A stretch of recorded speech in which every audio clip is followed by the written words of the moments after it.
दोस्तों आज की इस वीडियो में मैं आपको सिखाऊंगा कि कैसे आप एक कॉन्फिडेंट इंसान बन सकते हो और कैसे आप अपनी कुछ हैबिट्स बदल के और इन नई हैबिट्स को अपना के जो आज मैं आपको बताने वाला हूं एक ऐसे इंसान बन सकते हो जिसकी लोग वैल्यू करें और इज्जत दें। हम बात करेंगे कि लोग किन लोगों को ज्यादा इज्जत देते हैं और आप कैसे लोगों को मजबूर कर सकते हो कि वो आपकी वैल्यू करें। तो सबसे पहले बात कर लेते हैं कि लोग किन लोगों की वैल्यू करते हैं। तो इसका जवाब बहुत सिंपल है। लोग उन लोगों की वैल्यू करते हैं जो कॉन्फिडेंट हो, डोमिनेंट हो, पावरफुल हो और गुड लुकिंग हो। और गुड लुकिंग का मतलब सिर्फ फेस नहीं होता बल्कि इनका एटीट्यूड और इनकी बॉडी लैंग्वेज भी इनको गुड लुकिंग बनाती है। तो आज हम ऐसे ही कुछ बॉडी लैंग्वेज पर बात करेंगे कि जिससे आप एक कॉन्फिडेंट और वैल्यूएबल इंसान बन सकते हो। अगर आप इन पॉइंट्स को फॉलो कर लेते हो जो आज मैं आपको बताने वाला हूँ तो लोगों में आपकी वैल्यू एक अलग ही लेवल पर चली जाएगी। अब आप सोच रहे होंगे कि ऐसे कौन से पॉइंट्स हैं और क्या मैं इन पॉइंट्स को अपना पाऊंगा। तो जवाब है जी हाँ। दोस्तों आप कुछ दिनों की प्रैक्टिस से इन रूल्स को अपनी लाइफ में अप्लाई कर पाओगे और इसके बाद आप खुद देखोगे कि आपका कॉन्फिडेंट और आपकी बॉडी लैंग्वेज पहले से बहुत बेहतर हो चुकी है।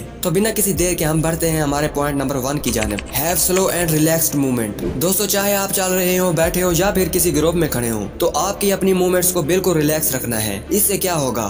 इससे आप ज्यादा कॉन्फिडेंट और ज्यादा डोमिनेंट दिखोगे क्योंकि जब आप ऐसा चलते हो तो आपकी रिलैक्स और स्लो मूवमेंट लोगों को अट्रैक्ट करती है जिससे लोग आपकी तरफ मुतवज्जा होते हैं और आप और भी ज्यादा कॉन्फिडेंट फील करते हो। अगर आप बुरी सिचुएशन में भी रिलैक्स रहना सीख लेते हो तो इस बुरी सिचुएशन में भी रिलैक्स रहने से आपका दिमाग 100% काम करेगा और आप इस बैड सिचुएशन को अच्छी तरह हैंडल कर पाओगे। जब मेजोरिटी लोग बैड सिचुएशन को देखते हैं इतने नर्वस और अनकॉन्फिडेंट हो जाते हैं कि इन्हें यही समझ नहीं आती कि सिचुएशन को हैंडल कैसे करना है। इसलिए सिचुएशन चाहे कितनी ही बुरी क्यों ना हो हमेशा अपने आप को रिलैक्स रखो। अगर आप चल रहे हो तो कभी भी तेज चलने की कोशिश ना करो क्योंकि इससे आप एक नर्वस या फिर डरे हुए इंसान लगोगे, बल्कि एक कॉन्फिडेंट इंसान की तरह रिलैक्स मूवमेंट रखो और अपने शोल्डर्स को वाइड रखो क्योंकि मेल्स में फीमेल्स के मुकाबले में टेस्टोस्टेरोन हार्मोन ज्यादा होते हैं और इसी वजह से इनके शोल्डर्स औरतों के कंपैरिजन में ज्यादा वाइड होते हैं। इसलिए अगर आप मेल हो तो आपके शोल्डर वाइड होने ही चाहिए और साथ में जब आप चलो तो आपके शोल्डर्स में एक फ्री मूवमेंट होनी चाहिए क्योंकि अगर आपके शोल्डर्स एक ही जगह पर स्टक रहे तो आप एक डरे हुए और एक नर्वस इंसान दिखोगे। इसलिए जब भी चलो तो एक रिलैक्स्ड मूवमेंट के साथ चलें।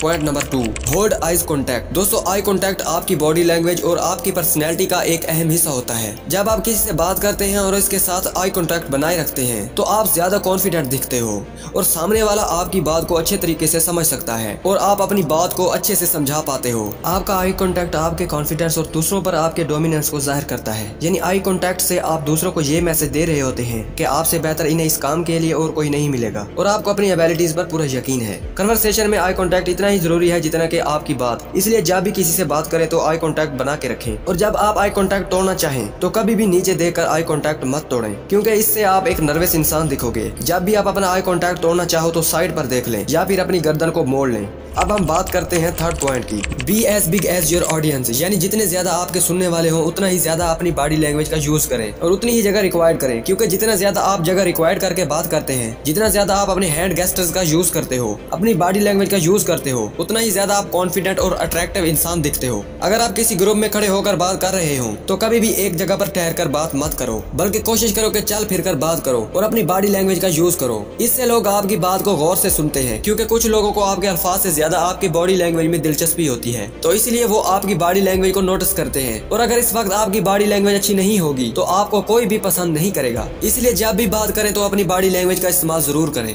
Point number 4, don't over react. एक कॉन्फिडेंट इंसान सब कुछ नोटिस कर रहा होता है लेकिन वो कभी भी रिएक्ट नहीं करता क्योंकि जब आप छोटी छोटी बातों पर रिएक्शन दिखाते हो तो लोग आपको एक अनकॉन्फिडेंट इंसान समझते हैं। मान लो कि आप एक होटल में एक ग्रुप के साथ हो और आपके ग्रुप में से कोई इंसान बात कर रहा है और आपके साथ वाली टेबल से कोई इंसान अपने ग्रुप वालों को जोक सुना रहा हो और आप भी वो जोक सुन रहे हो और अचानक आप वहाँ हंसने लग गए तो आपके ग्रुप वाला इंसान उसे अपनी बेइज्जती समझेगा कि इसने मेरी बात को टालकर दूसरों की बात सुनी, जिससे आपकी वैल्यू इस ग्रुप में कम हो जाएगी। इसलिए जब भी ऐसी चीजें देखो या सुनो तो कभी भी ओवर रिएक्ट मत करो, इससे आप एक आम इंसान दिखोगे। Point number 5, speak slowly and use pauses between words. जब भी आप बोलें तो कभी भी बोलने में जल्दी ना करें क्योंकि हो सकता है जल्दबाजी में आप कुछ ऐसा बोल दें जिसका कोई मतलब ही ना हो और आपकी वैल्यू कम हो जाए। ऐसा बोलने से और अपनी बात के अंदर पॉजेस लेने से आप लोगों के अंदर क्यूरियोसिटी पैदा करते हो जिससे लोग इस इंतजार में रहते हैं कि आप अगले अल्फाज कब बोलोगे। सिंपल वर्ड्स में समझाऊं तो लोग आपकी बात को अच्छे तरीके से समझ पाते हैं और जब भी आप दोबारा बोलते हैं तो आपकी बात को ध्यान से सुना जाता है। लेकिन अगर आप अपनी बातों में अपनी बॉडी लैंग्वेज का यूज नहीं करोगे तो आपकी बात पर कोई भी ध्यान नहीं देगा। इसलिए आपकी बॉडी लैंग्वेज भी उतनी ही जरूरी है कि जितने आपके वर्ड्स। इसलिए इसलिए बात करते वक्त अल्फाज और बॉडी लैंग्वेज दोनों का इस्तेमाल करें। एक बार हम इन पॉइंट्स को देख लेते हैं जो हमने आज इस वीडियो में कवर किए हैं। Point number 1, have slow and relaxed movement. Point number 2, hold eyes contact. Point number 3, as big as your audience. Point number 4, don't over react. Point number 5, speak slowly and use pauses between words. दोस्तों अगर आपको हमारी video अच्छी लगे तो please like और subscribe लाजमी करें। शुक्रिया।